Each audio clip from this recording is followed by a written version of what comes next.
Got another light in from Nitecore. This time it's the LR50 Campbank, that's what they're calling it. And the reason for that is because it's not just a camping lantern, it is also a charger and a power bank built into one. So 3-in-1 functionality for this particular light.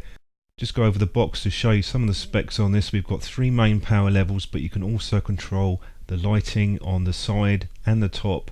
So I'll cover that in a bit more detail later on. That's the user guide. I'll put the link below for that because it's really quite a simple product, and I'll show you the operation a little bit later on when I go through that in detail. Fairly simple package with this, with the micro USB cable that has a wrap around it.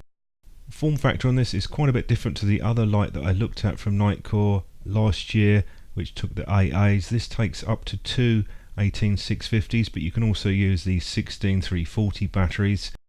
On the underside we've got a very thick silicone or rubber cover for the micro USB and the Type A port, so just make sure that you push that back into place firmly when you finish with it. This can't be submersed in water, but it can survive up to IP66, I believe the rating is. There is a metal D ring on this, so you can hang it up. There's no lockout on the Nitecore, and that's because they've gone for a design where you have to press both of these switches at the same time to turn it on. I'll go over that in a bit more detail later on. And you also have some retainers which seem to be spring loaded, so you need to push both of those in to pull it out, and that gives you access to the battery compartment. Nice thick plastic on the diffuser. They're calling it sort of translucent, so it lets some of the light through and it does diffuse it a bit. And onto the inside you'll see the LEDs, 3 on each side, and there's also 3 on the top. These are high CRI colour rendering index LEDs, so we're expecting a warmer, more pleasant light. Gold plated springs at the bottom, and at the top it's recessed slightly, so the idea is generally going to be for protected cells because they're going to be a bit longer and have the button top, but it is possible to use flat tops with this, and I'll show you that in a second. So you can use just one or both if you want. Obviously you're going to get a longer run time, and once you put it in you'll get a voltage indicator flash up with the voltage readout. We've seen this before on previous Nitecore lights. I think it's quite a good little feature. Just putting a magnetic spacer now on a flat top cell, and we can put this in. One seems to do the trick. You may need 2. Worth having a few of those around because they do come in handy. When the light's off, a single press will give you 1 to 3 flashes, which will give you an idea of your remaining battery capacity. Onto the user interface for this, you need to press and hold both of the buttons in to turn the light on to prevent accidental activation, and then once it's on, just a single press will cycle you through the 3 power levels.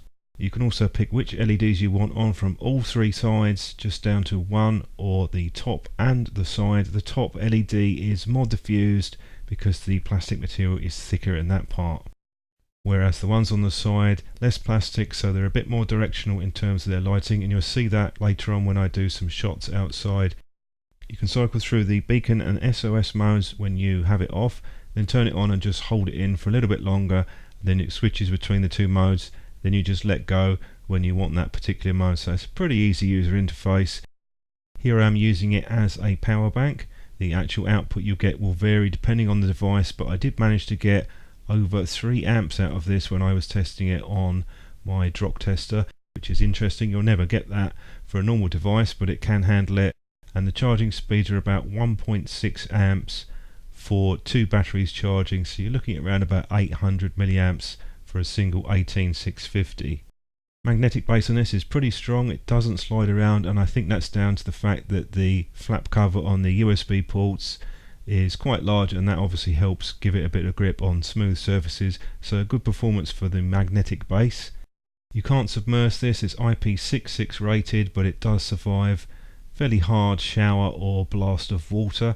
I'll do a few shots outside and I'll come back with a quick conclusion at the end.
LR50 is quite a nice little product overall. I don't have too many complaints. There's no red LEDs on this particular one, which there was on the previous one that I looked at. Don't know if that's could be an issue for you. Not really for me.